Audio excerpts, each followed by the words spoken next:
नमस्कार, माझं नाव दर्शना दत्ता कोळी आणि प्रोफेशनली मी एक टीचर आहे। जेव्हा यांना जेव्हा यांना डायबिटीज डिटेक्ट झाला होता त्यावेळेस मी खूप रडले होते। आईवडिलांना म्हटलं की आता हे काय होणार आहे, काहीच पुढे काय होणार ते काहीच कळत नव्हतं।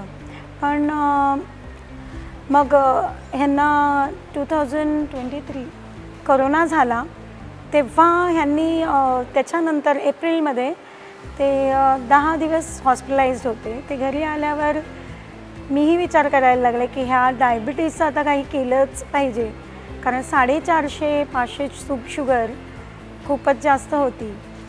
पण मी काही स्टेप घेणार त्याच्या आधी ह्यांनीच DFF जॉईन केलं। जूनच्या बॅचला आले होते, ते मला इन्सिस्ट करत होते की मी जॉईन करावं, पण ते मला पॉसिबल नव्हतं। मी ॲज अ टीचर जून हा आमचा फर्स्ट मंथ असतो, इयर स्टार्ट असतं, त्याच्यामुळे मला जमलं नाही। आणि त्यांनी बरंच काही सांगितलं पण ते मला पटलं नाही। म्हटलं ह्याच्याने काय होतं आहे, तुम्हाला शुगर आहे तुम्हीच करा। पण थोड्या वेळाने ते खूप बारीक व्हायला लागले, खूप फिट झाले, खूप छान अनुभव यायला लागला। मग कधी कधी ते असं सांगायला लागले की सरांचं असं लेक्चर थोडं मी ऐकायला लागले, पण ते काही पटण्यासारखं मला एवढं नव्हतं। पण मग मीही ओव्हरवेट आहे, मला लूज करायची होती वेट, म्हणून मी सारखी तळमळ करत असायचे पण काही फरक पडत नव्हता। मग शेवटी ते म्हणाले एकदा एक 1 डे आहे ग दर्शना, आपण करूया का? म्हटलं ठीक आहे, 1 डेला जायला हरकत काय आहे, एवढे 5 दिवस वाया घालवायचे, पैसे वाया घालवायचे, तर आपण 1 डेला जाऊया। म्हणून ठीक आहे जाऊया म्हटलं। ते त्यावेळेस सरांचं जे मी लेक्चर ऐकलं होतं ते इतकं इम्प्रेसिव्ह होतं। आणि मी त्यांना सांगायला गेले की सर मी काही डायबेटिक नाही आहे, मला actually low BP and sugar पण लो असतं।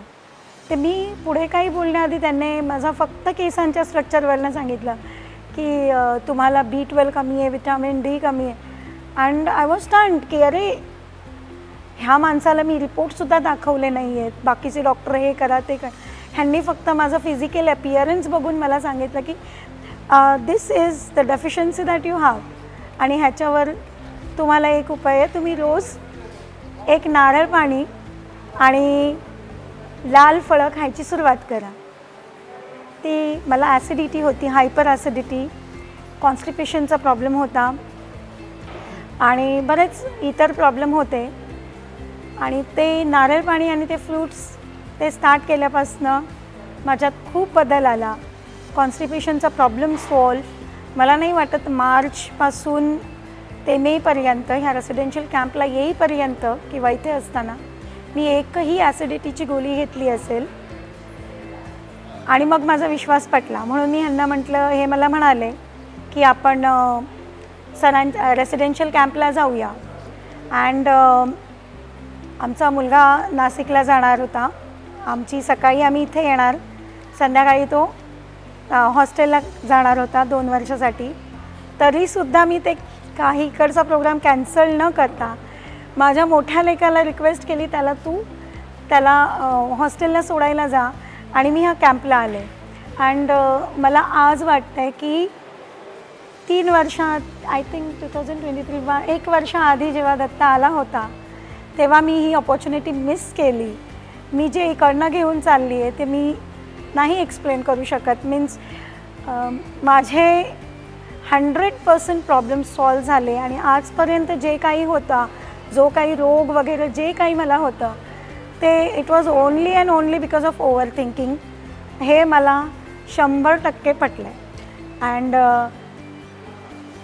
जिथपर्यंत दत्ताची रिकव्हरीची गोष्ट आहे, we are going to work hard together now. Thank you so much.